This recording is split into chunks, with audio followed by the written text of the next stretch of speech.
പ്രധാനപ്പെട്ട വാർത്തയിലേക്കാണ്. IPS തലപ്പത്ത് അഴിച്ചുപണി. മനോജ് എബ്രഹാം വിജിലൻസ് ഡയറക്ടറാകും. യോഗേഷ് ഗുപ്ത ഫയർഫോഴ്സ് മേധാവിയായും. വിവരങ്ങളുമായി ഡി ബിനോയ് ചേരുന്നുണ്ട്.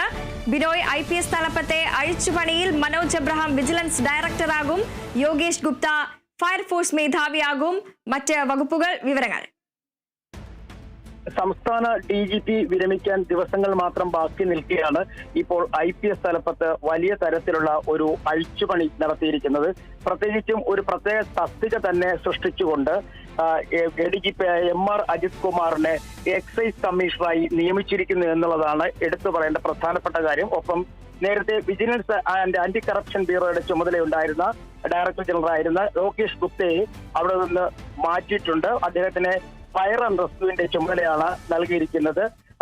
അതേസമയം അഗ്നിശമന സേനയുടെ തലവനായിരുന്ന മനോജ് എബ്രഹാമിനെ വീണ്ടും വിജിലൻസ് ആൻഡ് ആന്റി കറപ്ഷൻ ബ്യൂറോയുടെ പൂർണ്ണ ചുമതലയുള്ള DGP ആയി നിയമിച്ചു കഴിഞ്ഞിരിക്കുന്നു. ഇതാണ് പ്രധാനപ്പെട്ട 3 നിയമനങ്ങൾ. അതായത് യോഗേഷ് ഗുപ്തയെ അഗ്നിശമന സേനാ വിഭാഗത്തിന്റെ മേധാവിയായും മനോജ് എബ്രഹാമിനെ വിജിലൻസ് ആൻഡ് ആന്റി കറപ്ഷൻ ബ്യൂറോയുടെ മേധാവിയായി നിയമിച്ചു. ഒപ്പം പ്രത്യേക തസ്തിക സൃഷ്ടിച്ചുകൊണ്ട് MR അജിത് കുമാറിനെ എക്സൈസ് കമ്മീഷണറായി നിയമിച്ചിരിക്കുന്നു. മൊത്തം 9 IPS ഉദ്യോഗസ്ഥന്മാർക്കാണ് മാറ്റം വന്നിരിക്കുന്നത്. അത് പലരുടെയും വകുപ്പുകൾ തലത്തിൽ മാത്രം ഉള്ള ചെറിയ ചെറിയ മാറ്റങ്ങളാണ്.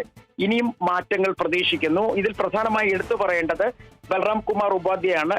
DGP പ്രിസൺ, അതായത് ജയിൽ DGP ആയ ബൽറാം കുമാർ ഉപാധ്യയെ കേരള പോലീസ് അക്കാദമിയിലേക്കാണ് മാറ്റിയിരിക്കുന്നത്.